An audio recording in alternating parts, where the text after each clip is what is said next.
This is a homework video for Math 107 for homework number 7. It's the first video, obviously, because we have problem 1. The first are just practices for the factorial notation. Recall what factorial means. I'll give an example here. Let's say you have 7 factorial. All right.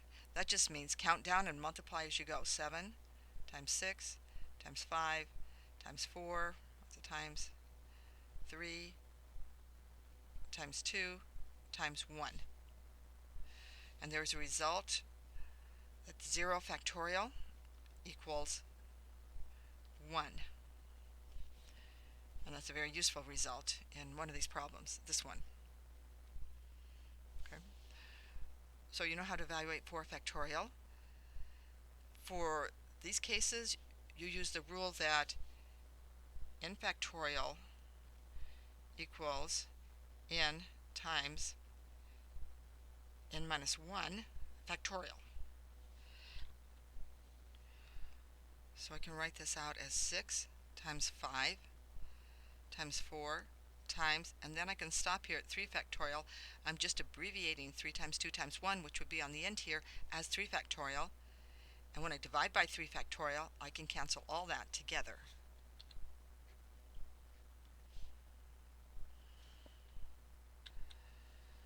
And of course, what cancels turns into 1s. So I'm left with 6 times 5 times 4, which is 120. Again, if you write 120, you get a minus 1 on your paper. All right? I want to see this. In fact, if you write just this and don't write the 120, you get full credit. I know you know how to multiply, and so does your calculator. I want to see this, knowing that you can abbreviate and cancel in the factorials. In this case, you just substitute 2 into the equation, do the parentheses first, and then take the factorials. Okay. Here you will end up with, in the denominator, well, the numerator will be 12 minus 6, so it's 6 factorial. I'm doing this one. Divided by 6 minus 6, which is 0 factorial. Now you can't divide by 0, so you might be tempted to say this is undefined, but this is not 0. This is 0 factorial, and 0 factorial has a value. It is 1. So that's 6 factorial over 1. This is more practice with factorials. I know. What is the name of the following theorem? This is the binomial theorem. You should know its name, binomial theorem, as opposed to the quadratic theorem. Or why do you need to know this? Say you wanted to find it out in a book, you could look it up in an index. All right, binomial theorem. Why is it the binomial theorem? Because this is a binomial, and it's the expansion of a binomial raised to some power n. Here's an application of the binomial theorem, and the whole idea is to write out the terms in a specific way, a specific organized way. Then you can fill in the coefficients in that specific organized way and evaluate them. And again, I want to see the work on this, not just the answers. This does get messy. If you need to write big, then go get some extra paper. All right, so here's what you do. And I'm just going to go through all these steps on this one. First, you take the variable that appears first here, the x, and you write that as though in a polynomial in descending fashion. So you've got an x to the 4th. Well, I can put the y with it. The second one you write in an ascending fashion. So x to the 4th, y to 0. Remember, the coefficients in each term add up to the power, which is 4. Right? Then you have another term. X is counting down, y is counting up. Then you have another term. Again, 3 plus 1 is 4, 2 and 2 is 4. Now I have another one. X is now down to 1, and y is up to 3. And in the last term, x is to 0 and y is to 4. Now, anything to the 0 power is 1. So the x to the 0 and the y to the 0 are both 1. You don't have to write those. Generally, they're not written, but I want you to see the pattern, and that's why I put them in there, for the pattern. Now I want to change color here and write the coefficients. Let's see if that worked. Okay, so the coefficients are always going to be written with fractions. The numerator is pretty easy. It's the power, in this case 4 factorial. So I get a 4 factorial here, 4 factorial here, at in front of every term.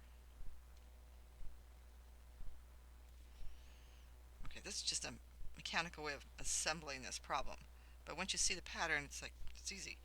All right, what do I use in the denominators? I look at the, all right, powers in the term, and that's what, and those factorial go in the denominator. So there's a 4, x to the 4th power, y to the 0th power. So this is 4 factorial times 0 factorial. Okay, here it will be 3 factorial, 1 factorial,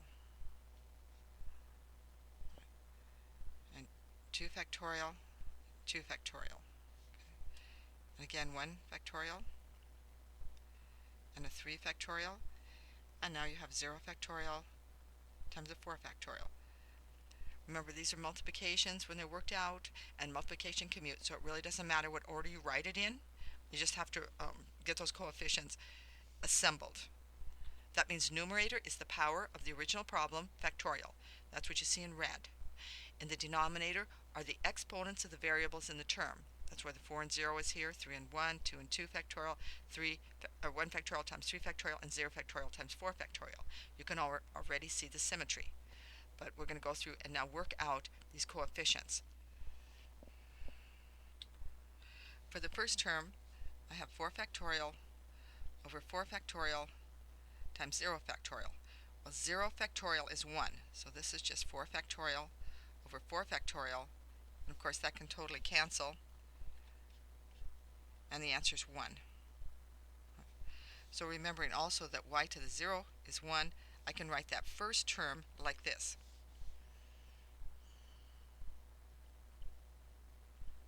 Because the coefficient is 1, this thing went to 1, and this term is also 1, leaving only the x to the 4th.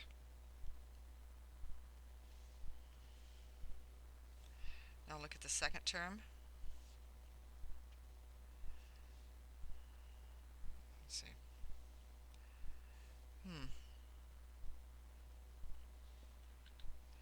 For the second term, I have 4 factorial over 3 factorial times 1 factorial.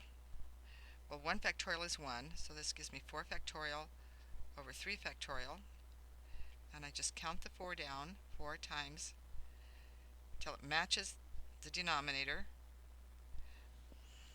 cancel those, and the whole answer is 4. So this gives me 4, and now I have x cubed, and then you can write just plain y, because y to the 1 is y. And there's only one more to calculate, and that's 4 didn't get the pen. 4 factorial over 2 factorial times 2 factorial. So I count the 4 down, 4 times 3 times, and then till it matches the base, and all I can cancel, of course, is one of them, or I mean the denominator. Okay, these cancel. That leaves me 4 times 3, 2 times 1, the answer is 6. And that's the next coefficient, 6, x squared, y squared. And now there's nothing more to calculate,